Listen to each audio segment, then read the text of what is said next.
Ada yang masih di luar? Ada. Oke.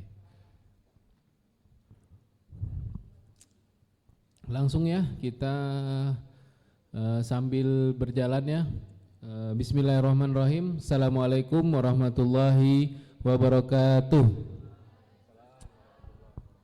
Alhamdulillah ya teman-teman, kita lanjut ke materi berikutnya tentang penata laksanaan pengambilan spesimen dari sitohisto teknologi ya Bang Robi. Jadi materi ini insya Allah akan disampaikan oleh Bang Robi selaku TTLM ya Bang ya di Rumah Sakit Sudarso kan, nah, bagian patologi anatomi ya. Jadi Bang Robi ini udah expertnya lah di bidang sitohisto teknologi ya. Jadi betul-betul prakteknya seperti tadi Ibu Diana. Jadi memang benar betul mendalami tentang di laboratorium patologi anatomi. Baik, untuk mempersingkat waktu atau untuk mempercepat, marilah kita dengarkan ya materi berikutnya yang insya Allah akan disampaikan oleh Bang Robi. Waktu dan tempat kami persilahkan. Cek cek. Bismillahirrahmanirrahim. Assalamualaikum warahmatullahi wabarakatuh. Oke, turun nih bawah ya. Makasih Pak Bagus. Saya enggak enak nih, moderatornya jauh lebih expert. Kalau saya ini bukan expert. Jadi perkenalkan, nama saya Robi Santoso. Saya lulusan dari Poltekkes Kesehatan, SMA-nya Semak tahun 97. Saya satu angkatan tuh dengan Pak Ari, Pak Wiono, Pak Ipan juga satu angkatan, cuman dia di Padang. Kemudian D3-nya tahun 2000. Kemudian D4-nya tahun 2014. Ini angkatan berapa nih? Angkatan 3. Nah, D4. Oh, D3. Oke, kita bahas penanganan sampel histopatologi ya. Jadi histopatologi ini adalah cabang dari pemeriksaan di laboratorium patologi anatomi. Jadi patologi anatomi ini kita labnya memeriksa penyakit yang berhubungan dengan tumor dan kanker berdasarkan kelainan jaringan dari makroskopis dan perubahan sel secara mikroskopis.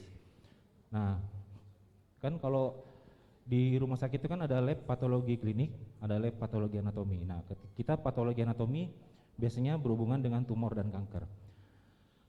Di lab PA ada cabang-cabang lagi, ada bagian-bagian lagi ya. Yang pertama itu FNAB. FNAB itu singkatan dari Fine Needle Aspiration Biopsy. Jadi kalau Indonesianya itu biopsi jarum halus. Ya. Itu gini. FNAB adalah pemeriksaan biopsi dengan menggunakan jarum halus yang dilakukan oleh dokter patologi anatomi. Jadi di lab PA kita ada ruangan tindakan. Jadi ini FNAB ini tindakan yang dilakukan oleh dokter patologi anatomi. Jadi bukan dari dokter bedah. Jadi sebelum operasi, misal ada benjolan di leher atau di payudara. Nah, itu kan dokter bedahnya belum tahu nih, ini ganas atau enggak. Kalau misalnya enggak ganas kan cukup diangkat tumornya aja. Atau kalau misalnya itu infeksi cukup dikasih obat, dikasih antibiotik. Atau kalau misalnya ganas berarti operasinya harus luas. Nah, sebelum melakukan tindakan operasi, jadi dokter bedah tuh ngirim pasiennya ke lab patologi anatomi untuk diperiksa FNAB. Jadi nanti di lab PA dibiopsi oleh dokter spesialis PA-nya, nanti hasilnya apa, ganas, misalnya ganas berarti kembali ke dokter bedah, nanti misalnya payudara gitu kan, payudaranya diangkat, nah begitu. Kalau misalnya jinak berarti cuma diangkat tumornya aja. Kemudian ada lab sitologinya. Sitologi ini menangani sampel-sampel yang berupa cairan. Nah, bisa cairan pleura atau cairan-cairan kista, misalnya kista ovarium, cairan ini di dalam rongga perut. Pokoknya sampel-sampel yang berupa cairan. Nah, itu nanti masuknya ke lab patologi anatomi, ke laboratorium sitologi. Nah, kemudian histopatologi. Histopatologi ini lebih ke jaringan yang nanti akan kita bahas. Kemudian frozen section. Nah, kalau frozen section ini kita kolaborasi dengan kamar operasi. Nanti dia ada satu alat, frozen section itu potong beku. Jadi itu suatu pemeriksaan di dalam masa operasi. Jadi dokter bedah misalnya buka nih perut, tumor usus misalnya.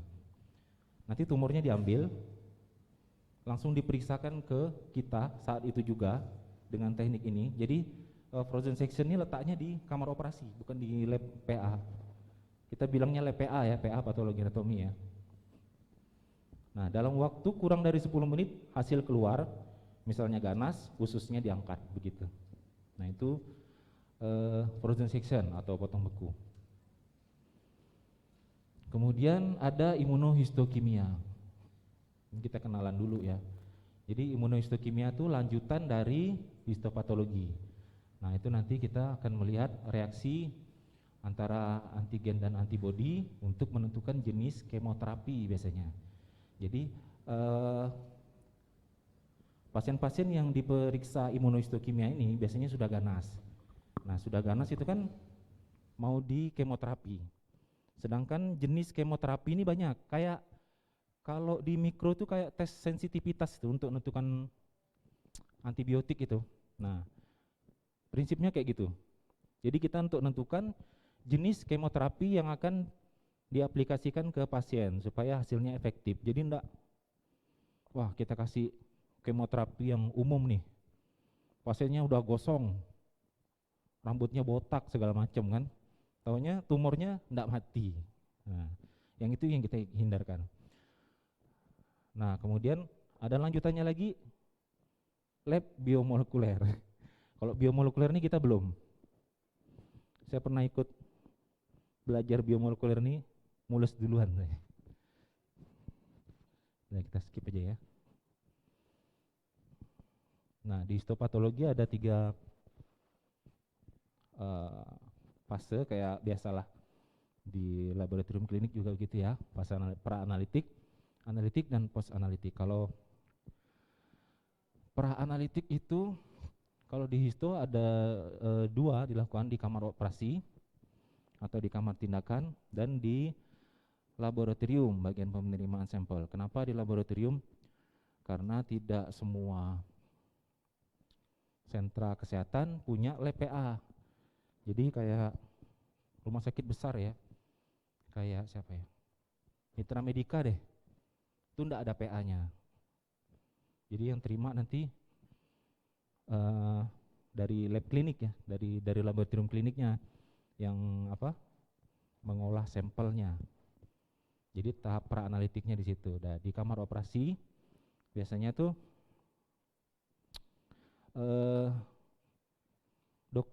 dokter bedahnya kan itu yang dia lebih paham dengan kondisi pasiennya ya. Jadi dia harus ngisi formulir permintaan PA-nya, data-datanya itu.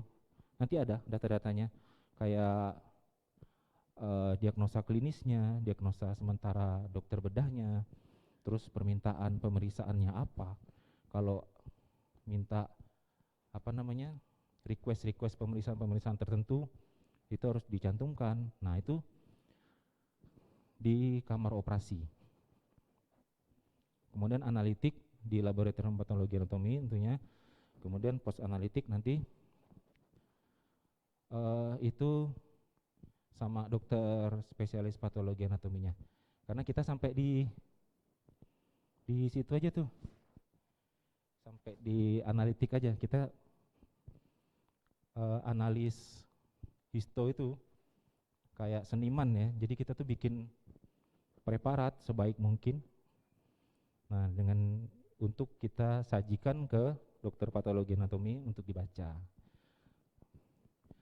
Makin baik preparat yang kita buat, makin mudah didiagnosa.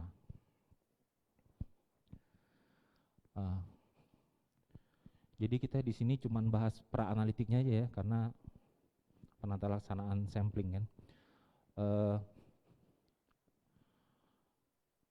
Nah, di kamar tindakan tadi tuh saya bilang, di situ ada pencatatan data pasien dan keterangan klinik.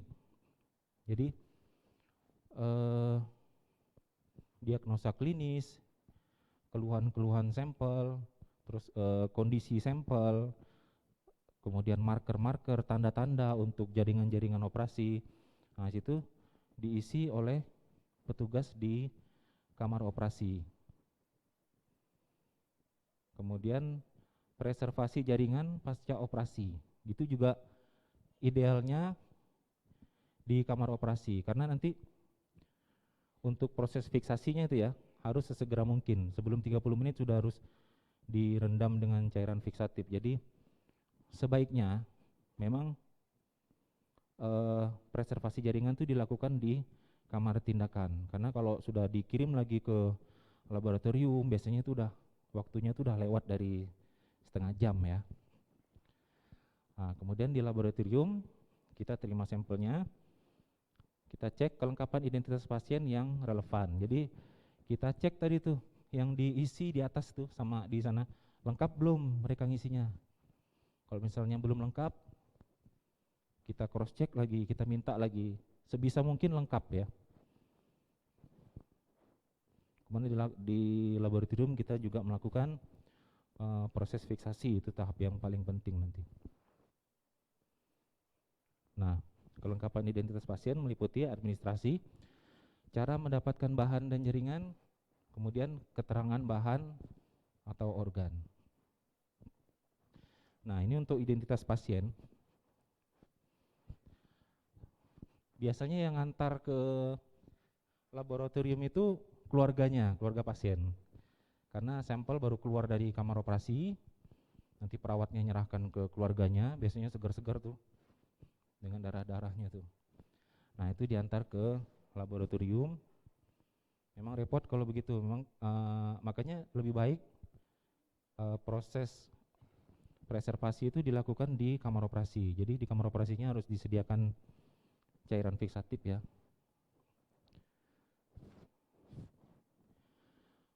Itu nama, nomor MR, umur, jenis kelamin, alamat. Nah, soalnya biasanya nama sama, umur sama, alamatnya yang beda gitu kan. Kemudian nomor HP ini kalau misalnya ada apa-apa data-data yang kita perlukan dalam jangka waktu berjalannya pemeriksaan kita bisa tanyakan. Kemudian suku, agama, dan pekerjaan ini saya dapat dari SOP di rumah sakit begitu. Tapi kalau menurut saya tidak begitu wajib ya. Cuman kalau ada ini lebih baik. Biasanya tuh ini bermanfaat buat kedepannya kita penelitian biasanya. Nah, untuk nama tuh biasakan kita tanya keluarganya itu, Pak, ini pasien namanya siapa? Jangan sekali-sekali kita tanya, Pak, ini Hamdan ya misalnya gitu ya. Jangan, kita tanya namanya siapa. Memang kadang-kadang jawaban mereka tuh agak nyelengkit karena mereka udah capek ya. Baca lah, itu ada tulisannya tuh, kayak gitu biasanya jawabnya tuh. Ya bisa baca Pak, saya takut ketukar gitu kan. Soalnya kadang-kadang begini, keluarga tuh tidak jelas dengar kita, pasiennya ini Pak ya iya, pokoknya iya aja dia bilang gitu. Taunya ketukar, pernah soalnya, pernah. Nah, kirimnya sampel tiroid gitu kan, kita tanya ini namanya iya, begitu dibuka appendix ternyata ketukar. Nah kalau gitu jaringan beda masih enak kita ini kan ya, oh ini appendix, ini tiroid, berarti ini ketukar nih, harinya sama, jamnya sama misalnya gitu kan. Tapi yang bermasalah kalau misalnya ini tiroid, satunya tiroid juga. Nah, satunya ganas, satunya jinak. Nah, loh. Kan kalau misalnya Yang ganas dibilang jinak, oh Pak, tiroidnya jinak, oh, udah bebas lah dia kan. Nah, nggak lama tahun depan udah begini besar. Karena kalau ganas sudah diganggu tuh, dia makin cepat penetrasi sel-sel kankernya. Nah, yang jinak di kemo kan kasihan. Kemudian keterangan klinik. Nah, keterangan klinik ini biasanya kita diisi di kamar operasi ya. Kita mencocokkannya saja. Lokasi di mana, Pak ini ada benjolan begini. Pak ini benjolannya dari mana? Misalnya tidak ada keterangan klinisnya ya di formulirnya itu. Apa tangan kah? Tangan kanan apa kiri misalnya. Misalnya payudara kanan apa kiri gitu. Kemudian ukuran lesi. Nah, itu ukuran dari sebelum dioperasi biasanya. Durasi biasanya udah berapa lama benjolannya, keluhan, ya, keluhan-keluhan lain itu biasanya nyeri apa enggak gitu. Karena ini durasi keluhan itu nyeri apa enggak itu berpengaruh ke diagnosa. Itu mempengaruhi pola pikir dokter untuk menentukan diagnosa kanker. Biasanya kalau ada keluhannya sakit gitu kan, nyeri, sudah 2 tahun nyeri. Nah, itu arahnya tuh mesti infeksi tuh. Soalnya kalau kanker, kalau masih kecil, itu pasti enggak sakit. Nah, biasanya orang-orang kita tuh enggak bakal ke rumah sakit. Misalnya ada benjolan nih di payudara ya. Anak-anak gadis kan sering tuh. Ada gitu kan. Malu kan mau gitu. Oh, karena enggak sakit nih. Nah, kalau misalnya pada ibu-ibu gitu. Kalau kanker itu sudah dipastikan tidak sakit. Kalau sakit itu bisa jadi kelenjar. Apalagi kalau yang muda-muda kayak kalian ini, lihat apakah dia bergerak, apakah dia melekat, nempel gitu. Kalau menempel itu biasanya berakar ya, itu lebih bahaya. Apakah dia sakit? Apakah sakitnya itu mengikuti siklus menstruasi? Nah, kalau mengikuti siklus menstruasi biasanya kelenjar itu enggak apa-apa. Atau kalau misalnya enggak sakit tapi bergerak, nah itu biasanya tumor tapi jinak. FAM namanya biasanya, fibroadenoma mama. Kemudian pemeriksaan PA sebelumnya. Jadi pemeriksaan PA sebelumnya juga harus dicantumkan. Karena itu penting ya. Karena bisa jadi hasil operasi yang diangkat saat ini itu sudah tidak dapat tumornya, yang dulu dapat. Nah, nanti itu sampel yang dulu tuh bisa kita panggil lagi, kita ambil lagi. Karena penyimpanan sampel blok parafin itu di lab PA itu standar kita minimal 5 tahun disimpan. Tapi prakteknya sih bisa sampai 10 tahun kita simpan. Jadi pasien yang kambuh-kambuh dalam 5 tahun, biasanya 7 tahun, oh dulu pernah operasi nih, hasilnya ini. Paling tidak kita punya nomornya di situ, nomor sampelnya. Nah, sampel itu bisa kita ambil. Nah, kalau misalnya yang hasil operasi yang sekarang ini kurang bagus sampelnya, yang bagus yang dulu tuh. Nah, itu primernya, itu bisa kita pakai buat pemeriksaan lanjutan lebih bagus. Nah, itu bisa kita pakai. Kemudian hasil pemeriksaan lab. Nah, ini perlu juga. Dan radiologi. Lalu jenis fiksasi di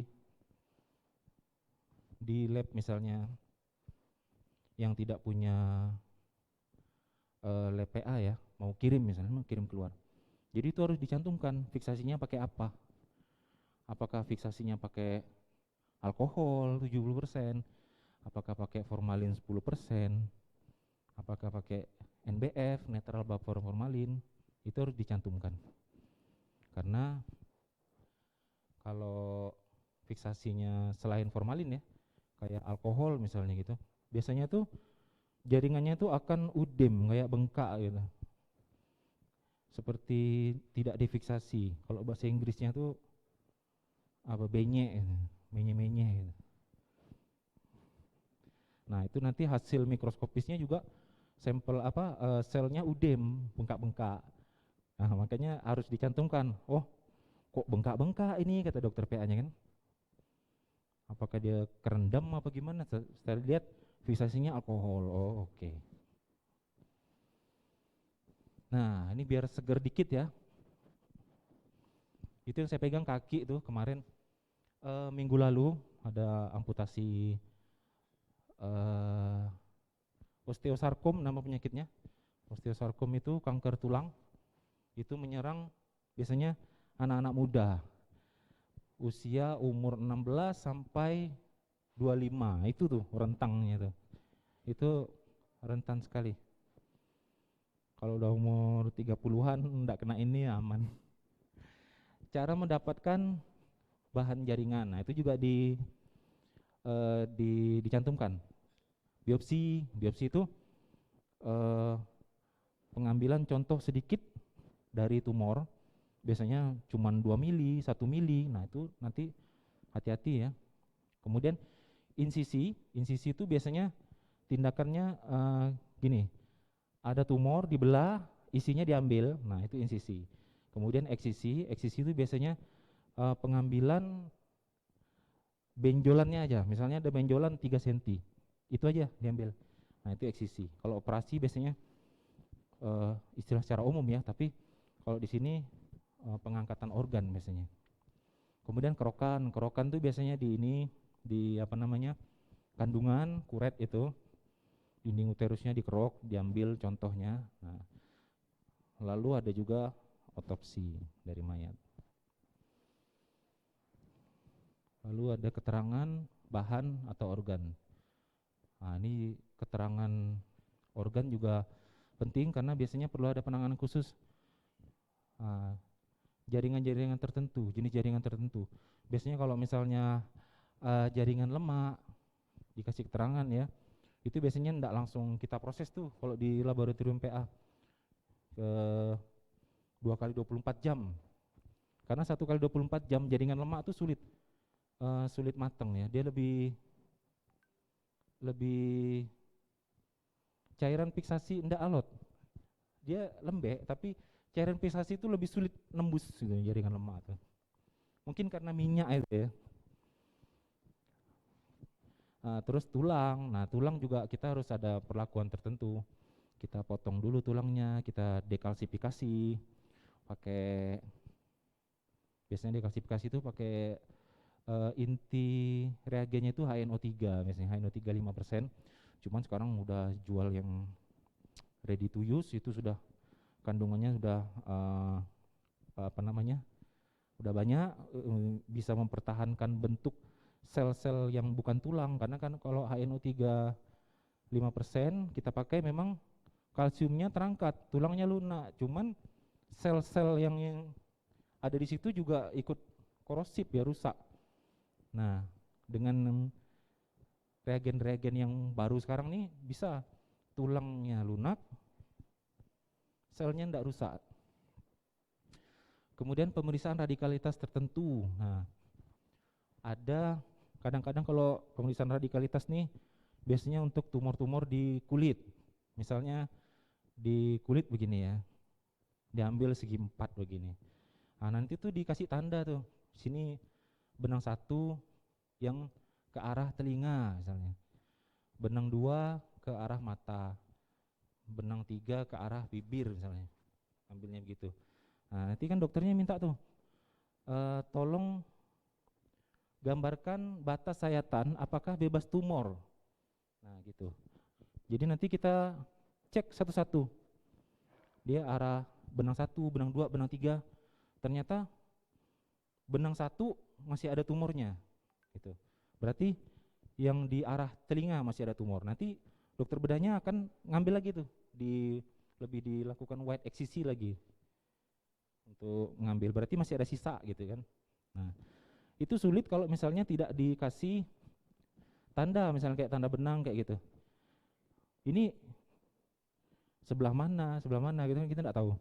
Nah, itu penting. Nah, ini tadi yang saya bilang, contoh sampel tumor kulit ya. Ini tumornya nih. Nah, ini kulit normal. Dia ada ini nih. Nanti di formulirnya itu dikasih keterangan, benang 1 itu ke arah apa gitu. Benang 2 ke arah apa. Nanti ini kita lihat batas-batas sayatannya ini, kita lihat apakah bebas tumor atau enggak, termasuk dasar. Kalau dasarnya belum bebas berarti ambil lebih dalam lagi. Gitu ya. Nah, kita masuk ke fiksasi. Fiksasi ini yang paling penting. Yang paling penting dari proses histologi itu adalah fiksasi, bukan histologi aja ya, semua eh, pemeriksaan di laboratorium, terutama pengecatan ya, fiksasi itu penting. Karena salah di fiksasi bisa dipastikan salahlah juga proses berikutnya. Nah, makanya harus dilakukan dengan sempurna, menggunakan bahan yang baik dan benar, kemudian sesegera mungkin. Karena begini, fiksasi ini kan kita menghentikan proses metabolisme sel ya. Jadi setelah jaringan lepas dari tubuh, itu ada namanya proses autolisis dan pembusukan. Autolisis itu di mana sel-sel akan pecah oleh metabolisme enzim sel itu sendiri gitu. Terus kalau pembusukan berarti ada metabolisme dari mikrobiologi ya. Ada kuman di situ yang menghancurkan sel yang ada. Jadinya proses pembusukannya. Itu kita kejar-kejaran di situ tuh. Makanya sesegera mungkin kita lakukan fiksasi. Kemudian ini menentukan langkah selanjutnya jelas. Kemudian ini kesalahan yang tidak dapat diperbaiki.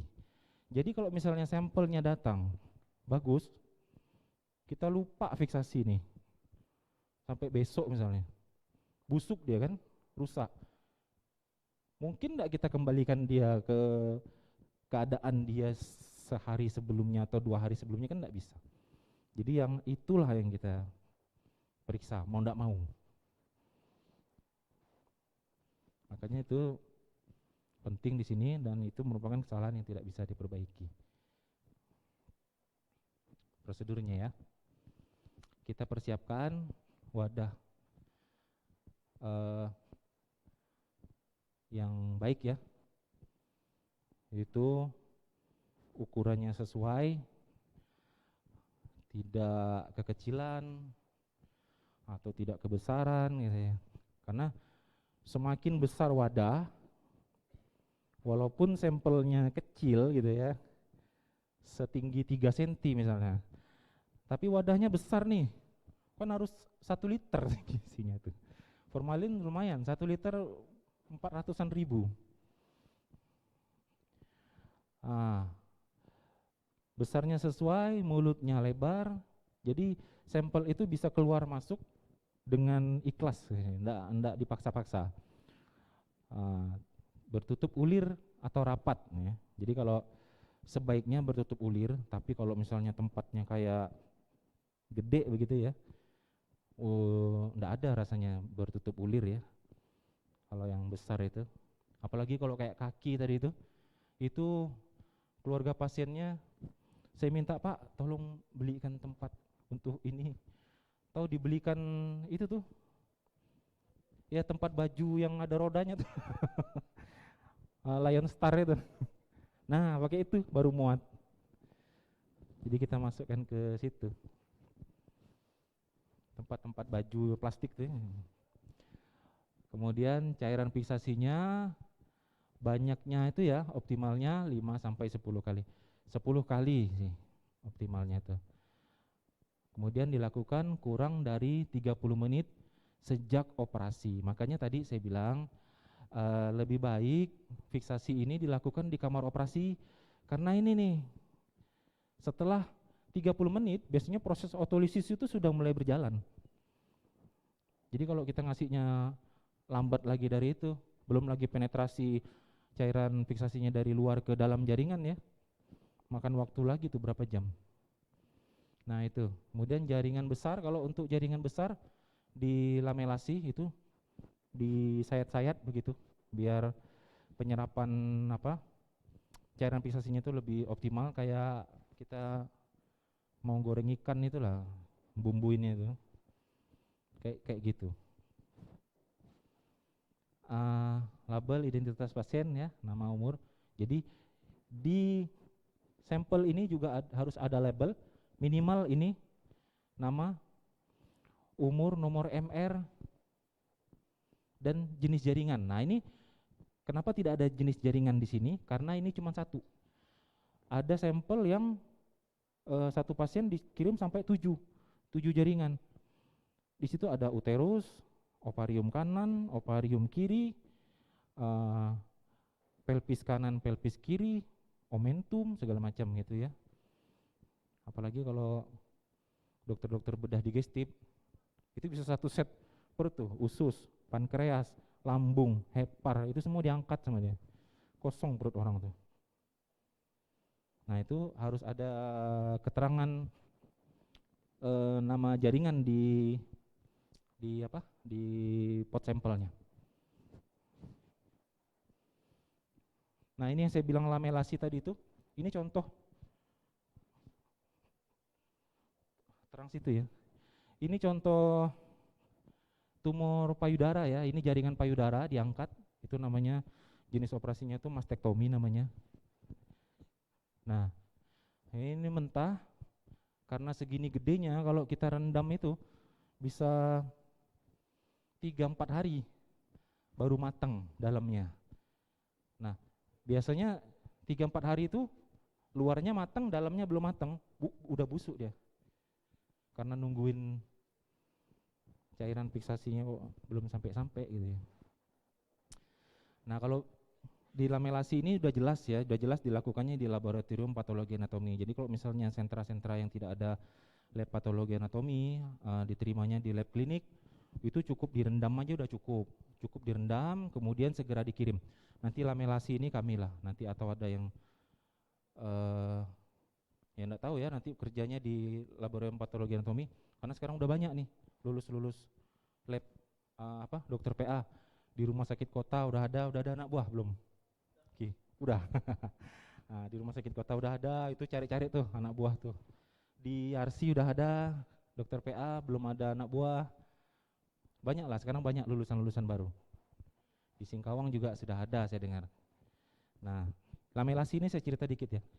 Jadi ini jaringan segar, kita ukur dulu keseluruhan, kita orientasi dulu. Ini kalau kayak gini berarti payudara kanan ya. Kenapa saya bilang kanan? Karena ini ada jaringan aksilanya. Aksilanya di sini, udah jelas. Berarti jadi kalau nempel aksila itu ketiak ya. Jadi kalau nempel di badan kayak gini ya, berarti di sini kanan gitu ya. Nah, diukur secara keseluruhan, panjang, tingginya, lebarnya, kemudian ukuran kulitnya juga, ukuran tumor yang nampak di luar juga diukur, sudah dideskripsi ke formulir, baru kita balik. Nah, belakangnya kayak gini nih, lemak begini, baru ini enggak nampak ya, disayat-sayat tuh, disayat-sayat pakai cutter setebal kurang lebih 1 cm, disayat-sayat sampai ketemu kulitnya, tapi jangan sampai putus. Kemudian di antara sayatan dikasih kasa begini. Nah ini tujuannya supaya cairan fiksasi itu bisa nyerap masuk ke dalam, karena kalau cuma disayat, rapatkan lagi, taruh ke dalam embernya begitu ya, dia rapat lagi sama aja, enggak bisa masuk juga cairan fiksasinya karena nempel basah kan. Nah ini udah jadi, sudah mateng, ada nampak tuh putih-putih tumornya. Tumor yang putih itu nandakan dia sudah matang. Nah ini jaringan segar ya, mastektomi tadi saya bilang, tumor payudara contoh yang datang jaringan segar, belum kesentuh cairan fiksatif nih begini, segar begini. Ini saya potong begini. Nah ini putingnya ya, dipotong begini. Nah jadinya ini tumor nih. Ini tumor yang kekuningan ini masih ada merah-merahnya. Nanti dia kalau udah mateng itu jaringan yang merah-merah itu biasanya coklat, dan yang agak kuning-kuning ini biasanya jadi putih. Nah ini jaringan normal payudara. Normalnya begini, lemak aja, makanya lembut. Nah ini kelenjar, kelenjar apa namanya papil ya. Nah ini fiksasi yang baik. Ini baik karena jaringannya kecil. Ini putingnya aja segini kan, berarti memang jaringan payudara yang diangkat ini tidak besar. Jadi, nah kelihatan tumor yang di tengah-tengah ini, nah ini tumornya nih. Jadi tumor ini bisa macam-macam, bisa jinak, bisa ganas. Nah ini putih udah ya, bagus. Kuningnya juga kuning, udah tidak ada merah-merahnya lagi, putingnya juga udah, ini bagus. Nah ini juga hasil fiksasi yang bagus ya, untuk jaringan-jaringan itu nampak putih keabu-abuan begitu, tidak ada lagi merah-merah, pink-pink gitu, enggak ada. Karena kalau merah-merah tuh berarti darahnya masih segar, hemoglobinnya masih segar. Hemoglobin tuh bereaksi dengan formalin itu, dia jadi pigmen kehitaman kan. Nah ini yang kurang ya, kurang baik. Jadi ini setelah payudaranya ini kita potong, dari luar nih kayaknya matang nih, coklat sudah. Nah, begitu kita potong, nah ternyata bagian tengahnya ini masih ada merah nih, masih ada merah dikit. Nah ini belum terfiksasi karena ini tidak dilamelasi tadi itu ya. Nah ini masih belum terfiksasi, masih mentah. Lamelasi itu bisa juga tidak kita lakukan, tapi bisa kita akali dengan pemotongan sampling segera. Jadi lagi segar-segar itu kita sampling aja, kita ambil sampelnya, baru yang sampel yang mau kita ambil di proses histologi nanti di tahap analitik itu kita rendam di formalin, bisa begitu, itu lebih bagus. Nah ini uterus ya, ini kandungan. Udah pernah lihat kandungan utuh? Belum ya? Nah, di sini nih korpus uterusnya. Ini tempat nih kita nih di sini nih. Ini uterus kecil ya, enggak sampai segenggaman tangan begini, kecil. Tingginya ini cuman biasanya tingginya ini 7 sampai 10 cm. Lebarnya ini 4 sampai 6 cm aja biasanya. Tebalnya tuh 3 sampai 4 cm. Normal tuh. Bisa bayi segitu. Kembang masuk di dalam.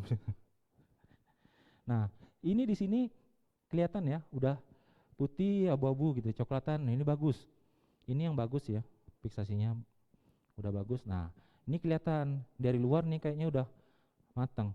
Nah, ini masih pink begini. Nah, ini kalau aslinya ya kita pegang itu masih lembek-lembek gitu. Susah motongnya. Tujuan fiksasi mencegah autolisis tadi, mencegah pembusukan karena dia menghentikan seketika proses metabolisme kuman kan. Cairan fixatif itu cairan antiseptik yang paling bagus, nomor 1. Kemudian memadatkan dan mengeraskan jaringan. Nah ini untuk mempermudah kita dalam proses pemotongan sampel. Karena nanti di tahap analitik itu sebelum pemotongan dengan mikrotom, ini udah belum kuliah histo? Udah ya. Nah, sebelum pemotongan ini mikrotom, ini nih kita nanti motong jaringannya itu dulu. Jaringannya tadi nih, ini kita potong. Kita ambil sampel bagian serviksnya sini, bagian segmen bawah rahimnya, bagian endometriumnya, myometriumnya, ovarium kanan, ovarium kiri, itu diambil semua. Bagian fundusnya kita lihat keadaannya, ada keganasan atau enggak, nah gitu ya. Nah itu sulit kalau misalnya jaringannya masih menye-menye tadi tuh, masih lembek-lembek gitu. Kalau udah matang udah keras. Nah itu tujuan fiksasi juga salah satunya. Kemudian mempertahankan bentuk sel, bentuk dan isi ya, sama seperti sebelumnya. Jadi kayak masih sesuai kondisinya waktu menempel di tubuh. Meningkatkan afinitas zat warna. Afinitas ini daya ikat ya, ketertarikan. Jadi meningkatkan daya ikat jaringan itu terhadap zat warna nanti. Jadi kelihatan kalau misalnya fiksasinya kurang baik di awal, nah di pengecatan itu hasilnya juga kurang bagus. Biasanya antara inti dan sitoplasma itu kurang bisa dibedakan. Kan kalau kita pakai hematoksilin ya, intinya biru, jelas gitu. Sitoplasmanya merah. Kalau misalnya tidak terfiksir dengan baik, itu pink aja semuanya. Sitoplasmanya pink, intinya juga agak ke pink-pink, ke ungu-unguan gitu, jadi tidak jelas. Nah itu kalau fiksasinya kurang bagus. Makanya fiksasi meningkatkan afinitas zat warna. Kemudian mempertahankan komponen jaringan atau sel. Ini fungsi untuk terutama untuk pemeriksaan-pemeriksaan selanjutnya, untuk imunohistokimia, biomolekuler gitu ya. Jadi imunohistokimia kan kita reaksi antigen antibody ya. Jadi kalau itunya sudah rusak, wah, negatif palsu biasanya. Jenis-jenis cairan fiksasi. Ini untuk pengetahuan aja lah ya. Bisa kita bahas. Formalin. Kalau ada dua, fiksatif tunggal dengan fiksatif majemuk. Jadi yang fiksatif tunggal ini kayak formaldehid ya, sorry. Di situ tulisannya formaldehid. Jadi kalau formaldehid ini kita pakainya formalin 10%. Pembuatannya formalin 10%. Formalin 10% itu gimana ya? Formalin 100% itu formaldehid 40%. Jadi formaldehid 40% itulah formalin pekat. Jadi kalau mau bikin formalin 10%, 900 mili aquades ditambah 100 mili formaldehid 40%. Nah begitu. Lebih bagus lagi dia harus pH netral, yang sekarang netral buffer formalin namanya. Nah itu pakai buffer fosfat, jadi pH-nya netral. Sekarang udah banyak jual yang sudah ready to use. Apalagi kayak yang tadi itu namanya prefilled formalin ya. Jadi tempat-tempatnya itu sudah ada berisi formalin.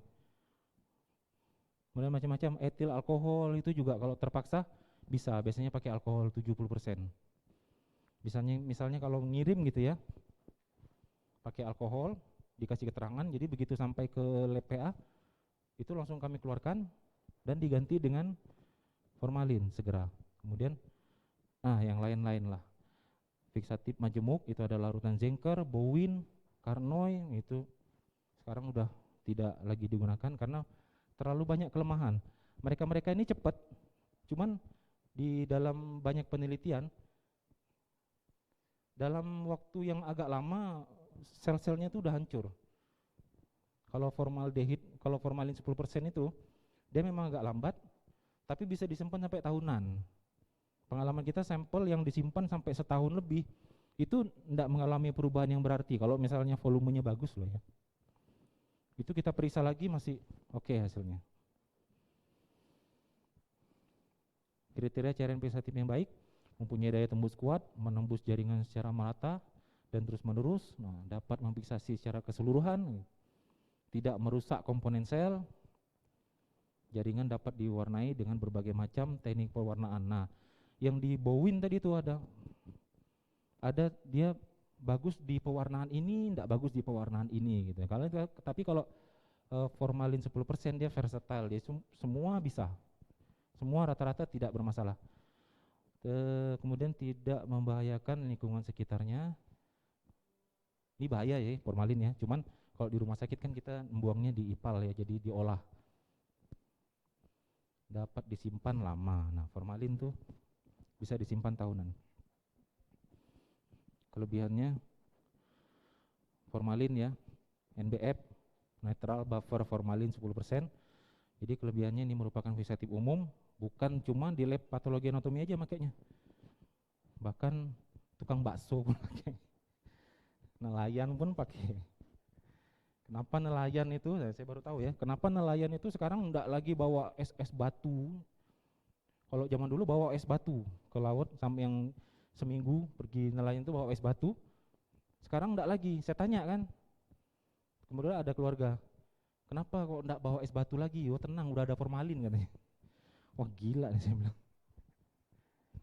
Kita makan itu ya, makanya ikan-ikan yang di kota-kota tuh beda dengan kita beli ikan di pesisir tuh masih lembut dagingnya. Kalau di kota tuh udah agak keras ya, itu karena pemadatan di fiksasi tadi itu.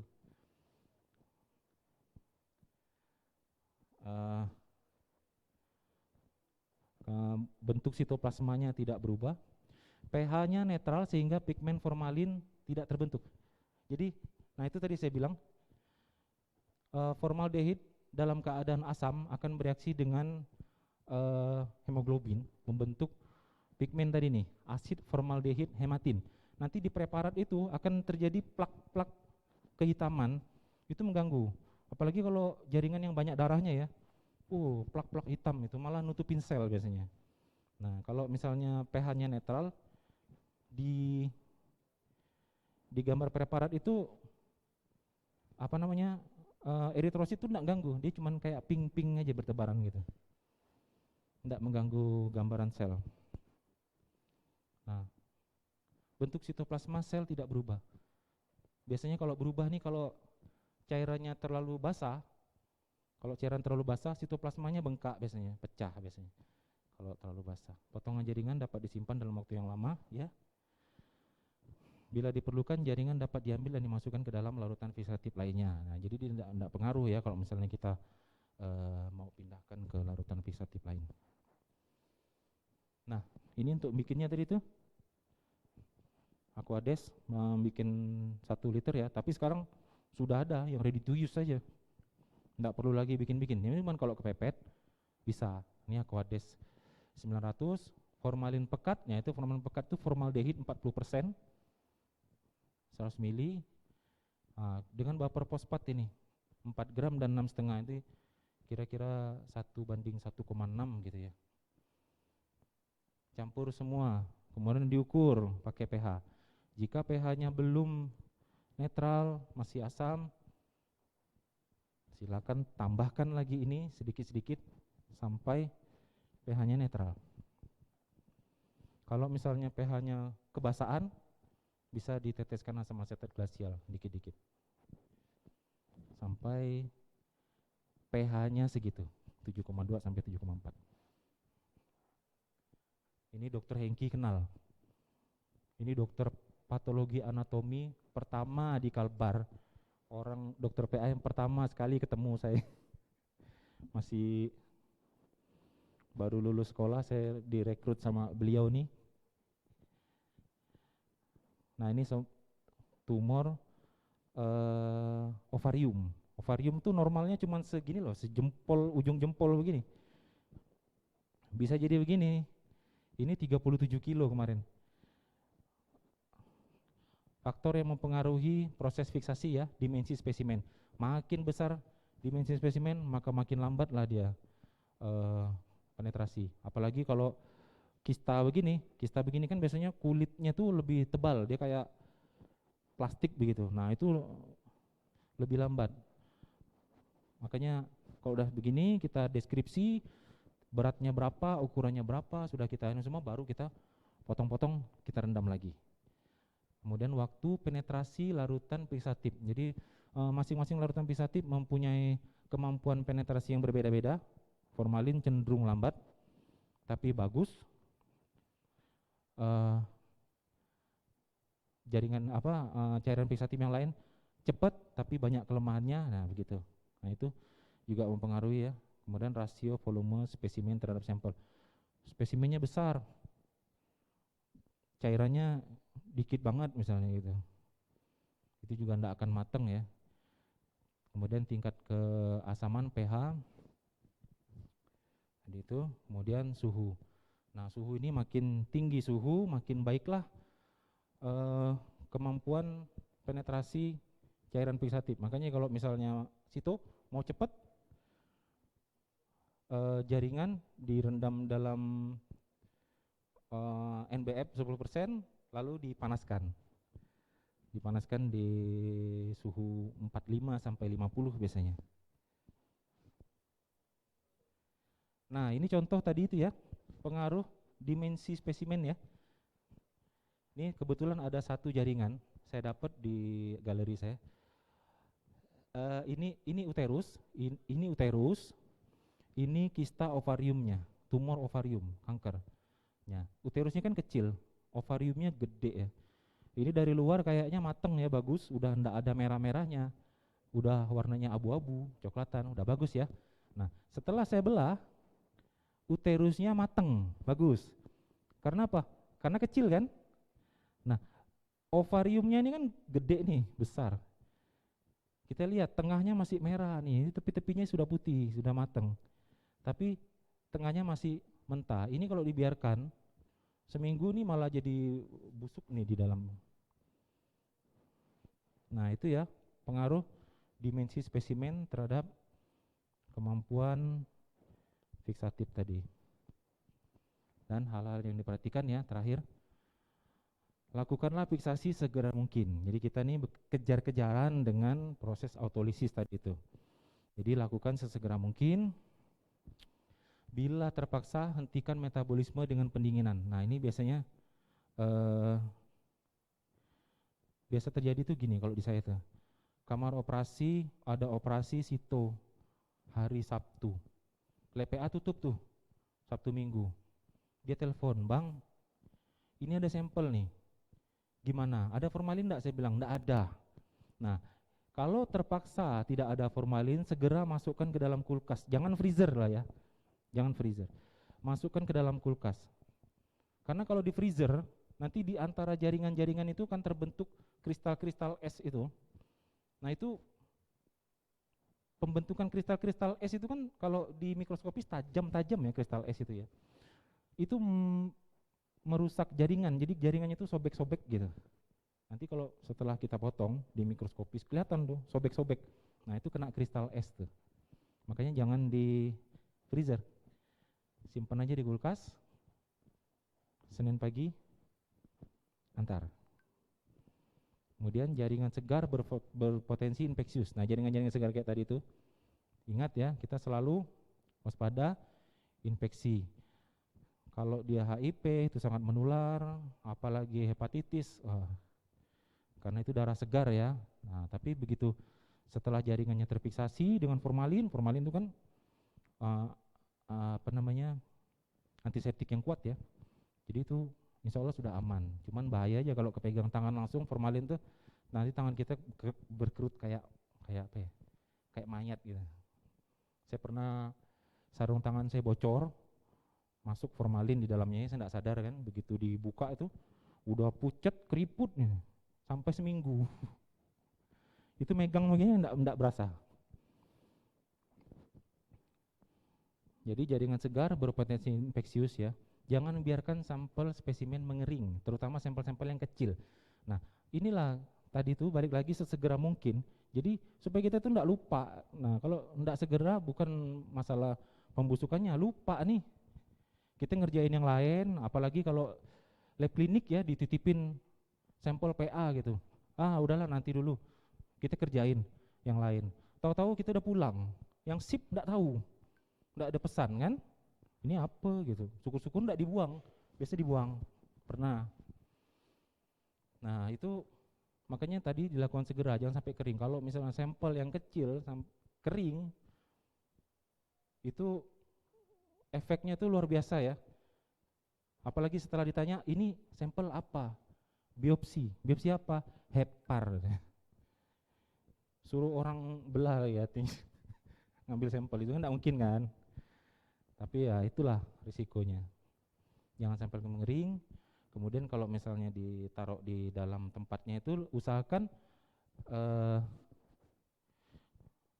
cairan fiksasi dulu, baru jaringan. Karena kalau jaringan dulu dia nempel kan ke dasarnya itu, baru kita tuang cairan fiksasi. Nanti yang nempel di bawah nih biasanya enggak terjamah cairan fiksatif karena dia nempel. Apalagi kalau udah agak kering. Jangan mendistorsi jaringan. Jadi jaringan yang di dalam botol itu jangan dikocok-kocok apa segala macam. Nah, nanti malah merusak struktur ya. Kemudian beri label secara lengkap dan akurat tadi itu. Nah, ini contoh ya.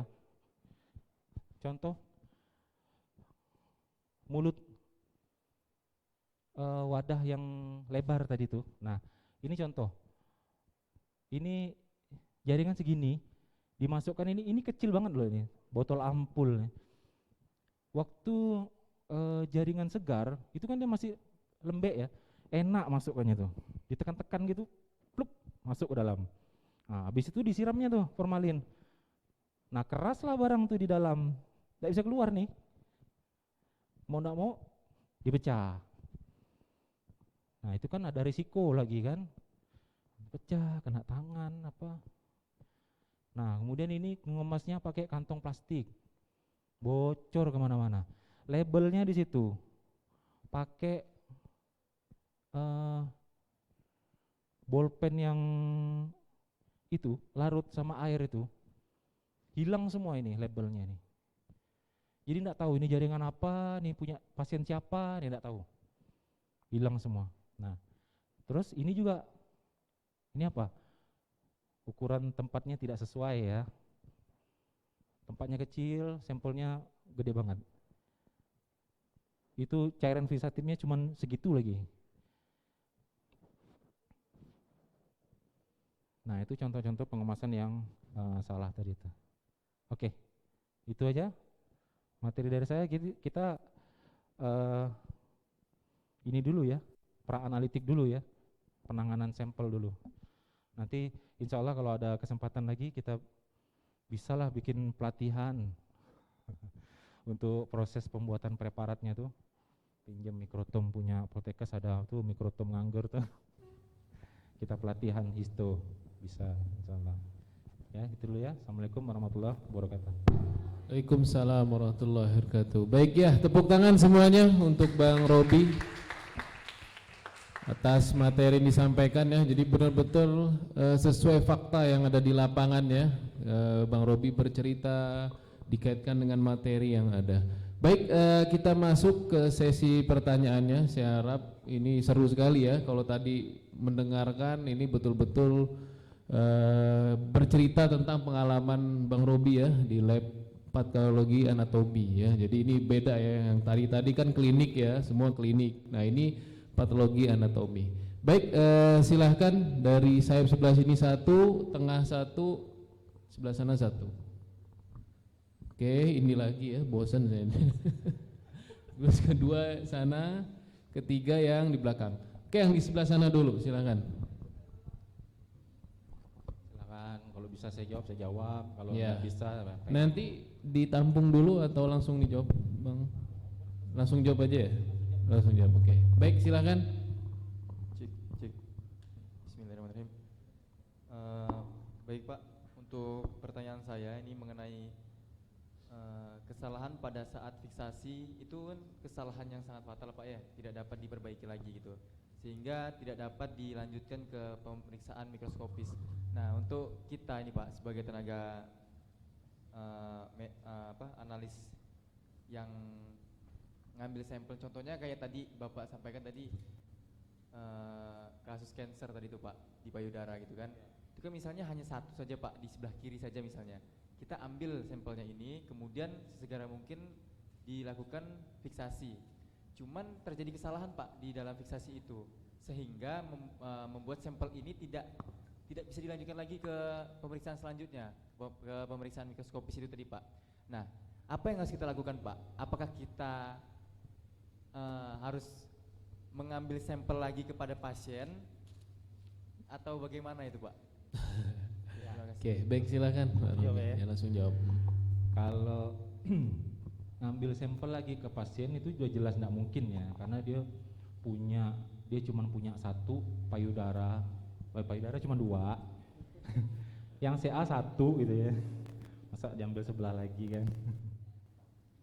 Jadi kalau misalnya udah terjadi kesalahan begitu, ya memang sudah salah.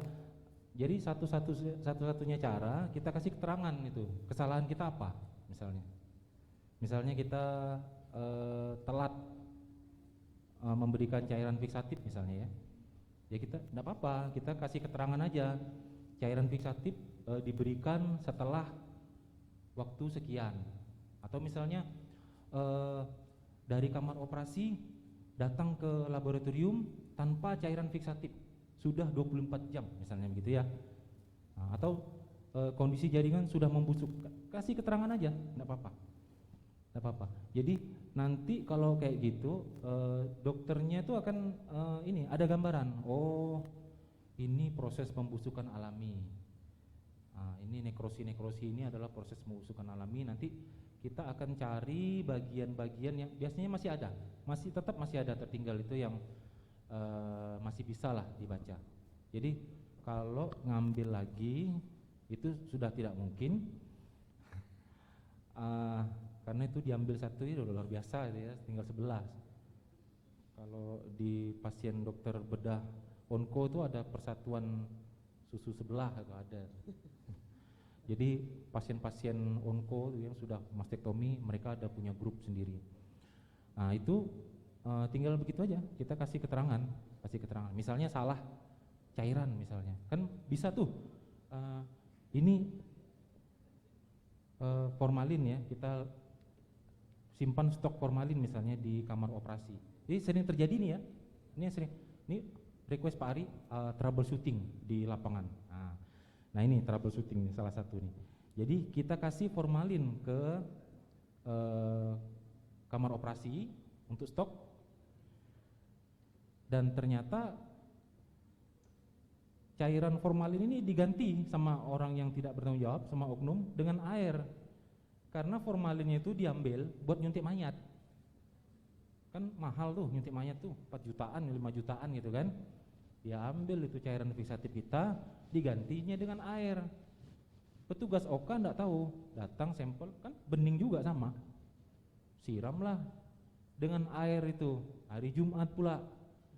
Masuk ke kita, datang, kita catat waktunya karena memang baru setengah jam, wajar masih merah. Karena kita lihat kalau cairan fixatif itu sudah lebih dari 2 jam, pasti sudah menghitam. Karena tadi hemoglobin itu bereaksi dengan formalin membentuk pigmen hitam, pasti hitam. Jadi kalau misalnya sudah 2 jam, 3 jam loh, kok ini masih merah sendiri ini. Nah, itu harus kita curigai ini bukan cairan fixatif.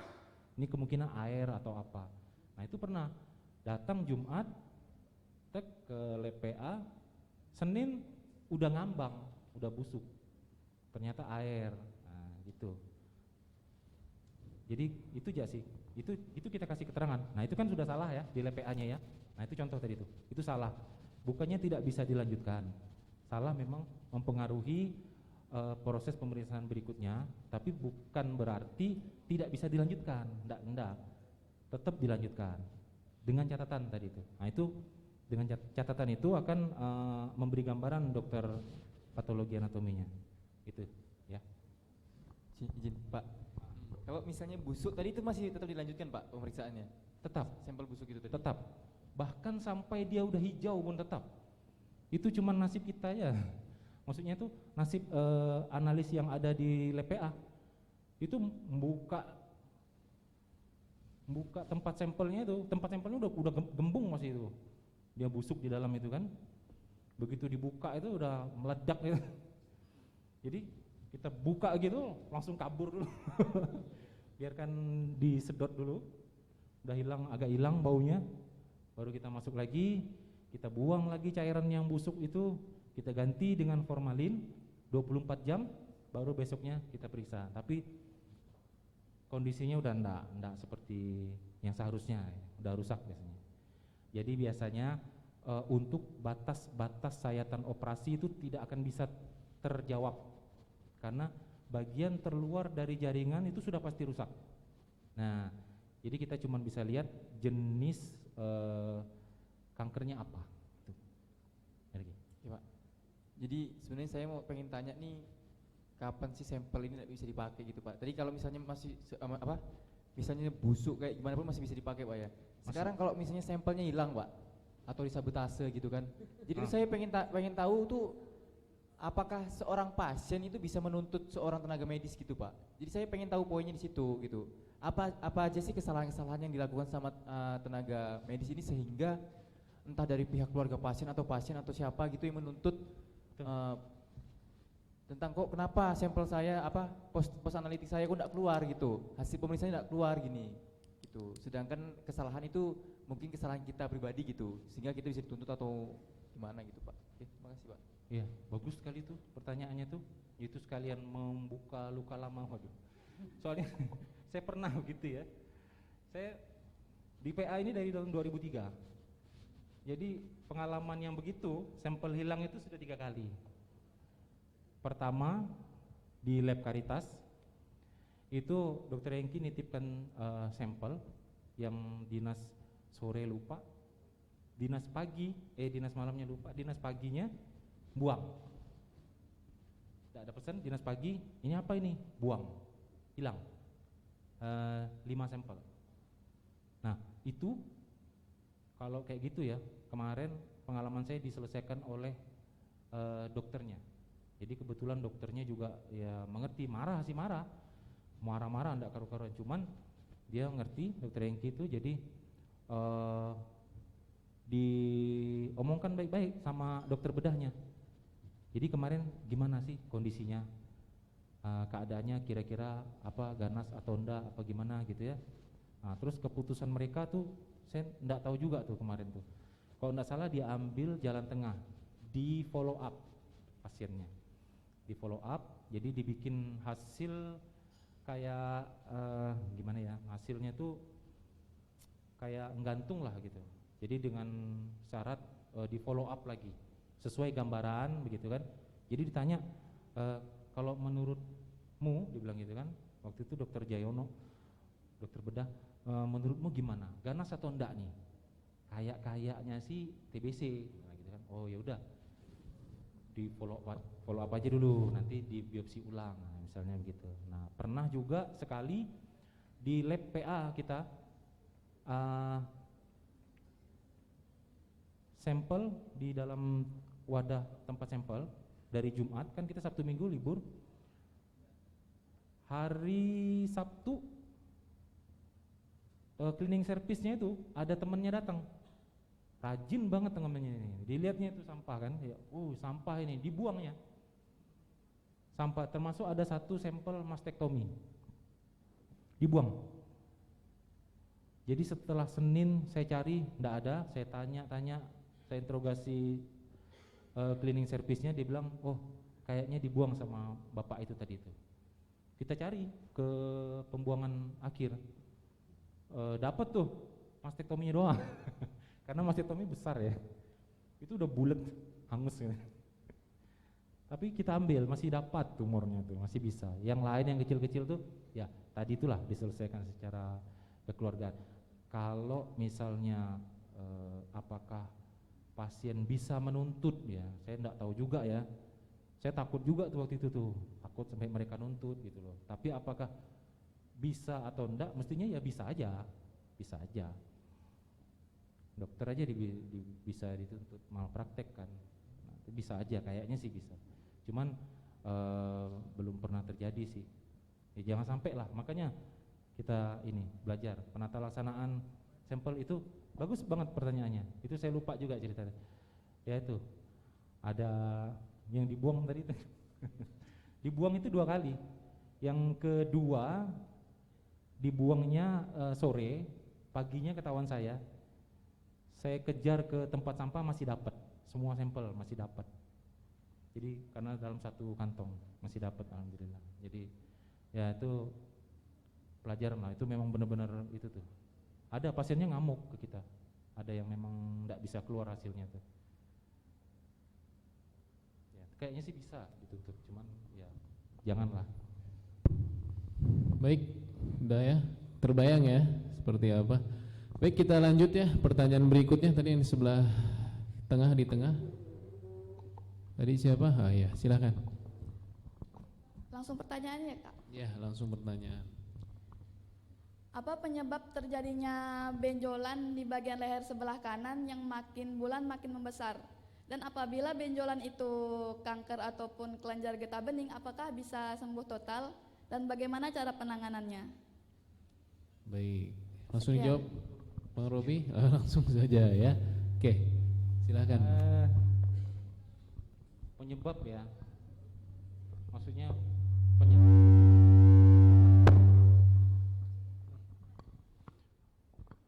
penyebab apa jenis penyakitnya nih? Kalau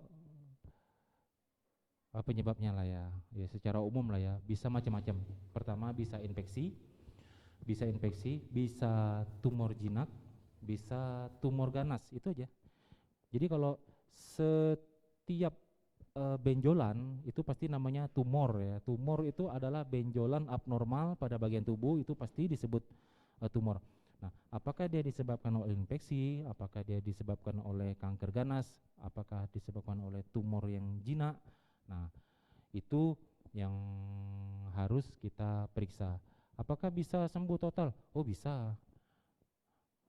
Kalau infeksi cukup paling dibersihkan aja nekrosinya, diangkat, misalnya diangkat, enggak terlalu luas berarti ya eksisinya, tidak dilakukan eksisi luas, karena kalau eksisi luas dilakukan itu pasti merubah anatominya, jadi mukanya jadi miring atau apa gitu misalnya gitu, atau ada jadi sikatrik di lehernya ketarik begitu karena eksisi yang luas itu tadi. Nah, kalau infeksi itu bisa dihindari, diambil aja isinya, diinsisi, terus minum antibiotik, selesai.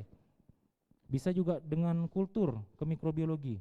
Jadi benjolan yang disebabkan oleh infeksi tadi dikirim ke radiologi, kultur untuk pemeriksaan sensitivitas antibiotiknya. Antibiotiknya apa?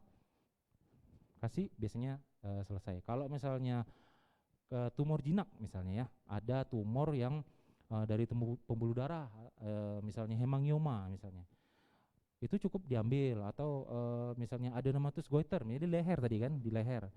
Nah, misalnya itu adenomatous goiter aja, tumor tiroid yang jinak misalnya. Nah, itu cukup diangkat aja begitu, atau diangkat tiroidnya secara total, sering kok. Diangkat tiroidnya secara total, biasanya sering dilakukan pada kasus tumor ganas ataupun jinak. Jinak pun kadang ada yang diangkat secara total, cuman untuk orang yang tiroidnya diangkat secara total, dia akan minum obat hormon seumur hidup, karena tiroid itu mengatur hormon buat kita. Nah, jadi kalau udah enggak ada tiroid itu, penggantinya ya kita minum obat seumur hidup. Kalau enggak nanti ya cepat tua, keriput, emosian ya gitu-gitulah. Terus kalau ganas misalnya ya, ganas ada 2, diangkat sudah pasti, kemudian dilakukan penyinaran, radioterapi, atau dengan kemoterapi. Kemoterapi itu diberi obat ya, diberi obat, bisa secara per oral, bisa infus. Di kemo biasanya tergantung jenisnya, nanti ada beberapa tahap, bisa 7 kali, ada yang 16 kali kemonya. Itu habis-habisan itu pasien di kemo itu, rambut rontok, kulitnya hangus, hitam, badannya kurus. Itu jadi untuk pasien-pasien kemo tuh nutrisinya harus super ya, harus ini, dia harus mau makan, karena kita perang, badan kita dihancurkan sama obat kemo itu. Nah, tapi nanti setelah selesai kemo biasanya tumbuh sel-sel yang baru itu malah biasanya lebih bagus. Rambutnya yang tumbuh itu sebelumnya tipis, pengalaman saya ya, pasien-pasien kita sebelumnya rambutnya tipis, ibu-ibu itu tumbuhnya hitam, lebat, mengkilat, bagus rambutnya, kulitnya lebih putih dari sebelumnya, karena kulit-kulit yang sebelumnya itu lepas ya.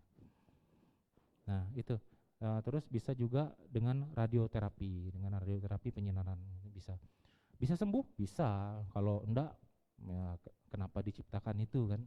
Tapi masalah sembuh enggaknya, nah kemungkinannya ya bisa jadi juga enggak sembuh, keburu lewat orangnya biasanya.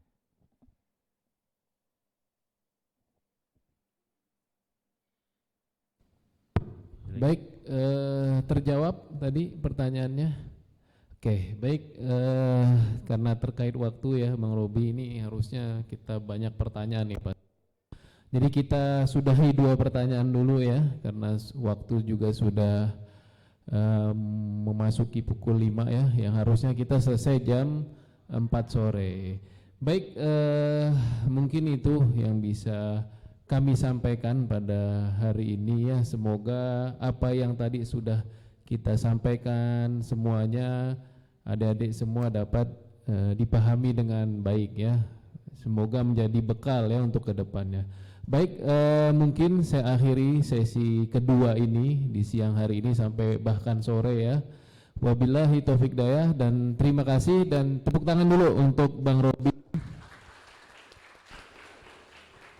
Baik, saya akhiri. Wabillahi taufik dayah. Assalamualaikum warahmatullahi wabarakatuh. Acara berikutnya